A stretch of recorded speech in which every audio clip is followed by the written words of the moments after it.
It's Friday now that I'm uploading this, hopefully. So if I'm talking a little bit quietly, it's because it's the middle of the night and my roommate's wall is that one right there. But it's Friday tomorrow. But this is the first Friday in a long time that I actually don't have an excuse. I got nothing. I have this thing where I can crack my neck very easily, but only to one side. I can also do the thing where my neck doesn't go all the way to my shoulder, both sides. And there's a story behind that. Why else would I be here? I don't actually know what happened to my neck, but I can tell you what I lived through. In grade 2, I was in the middle of a spelling test, and when I write papers, this is the table, I tend to turn it so my paper is essentially backwards and write like this. And I've always done this, and I don't know why. And what they used to do is they would give you a word, and you would have to do the rest of the sentence. Like, you would just make a sentence in which the word makes sense. I realized about halfway through this spelling test that I couldn't lift my neck. And then I was stuck like this because I went to look up at the prof, and that was it. That was the move I could do. Like, I couldn't be like, what did you say? Like, it was like, oh, that's weird. I should lift my neck. And then I went like to do it, and I had sharp shooting pain all through my neck, into my shoulders, like my back. Like, it was just pain everywhere. But me, being the little nerd that I am, finished the test anyways. I want to see the test so bad. I remember specifically writing those sentences out as cries for help. If the word was like wish, I wish I was dead. I wish I was in a hospital right now, like those kind of things, because I really needed my prof to notice so that she would call my mom. So I hand it in, and she doesn't really notice. She just kind of takes it. Obviously, why would she start looking at the spelling test already? And I go, excuse me, can I go to the office? I can't move my neck. And I'm crying. I'm bawling my eyes out. Can I go to the office? I can't move my neck. And she was like, oh, crying child, go, please go. I show up to the secretary's office. I need my mom.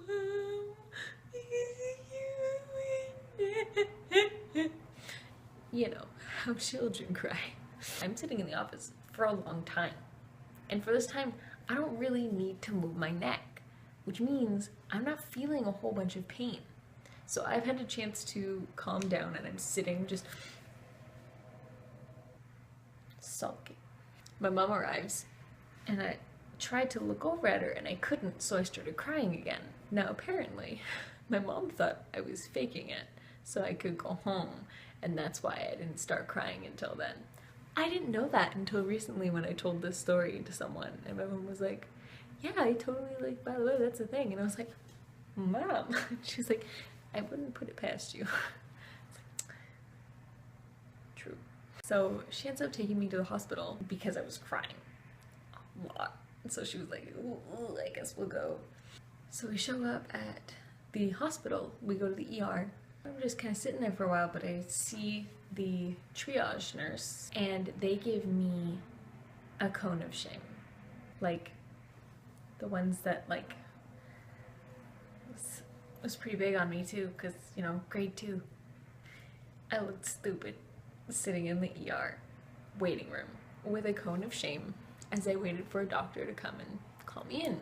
And I, like, try to grab a magazine, but every time I would try to do it, like, I would just cover the light. Wait, I can't read this thing. I can't move my neck. What even is the point of me? I'm useless.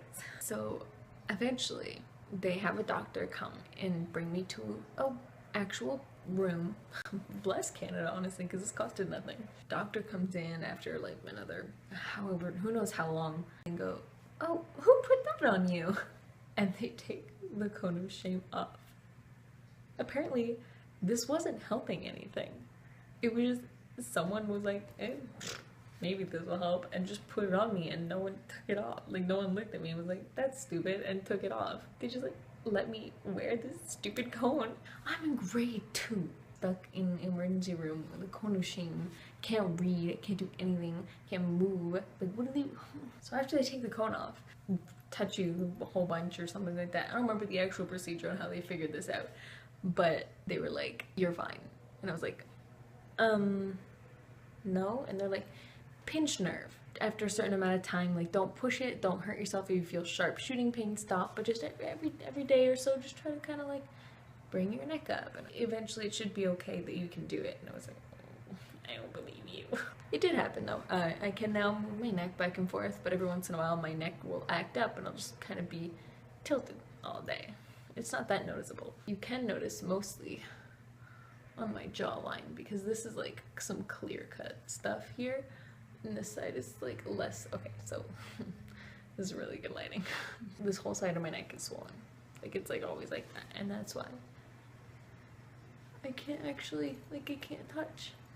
It's a good story. That's another one of my favorite stories.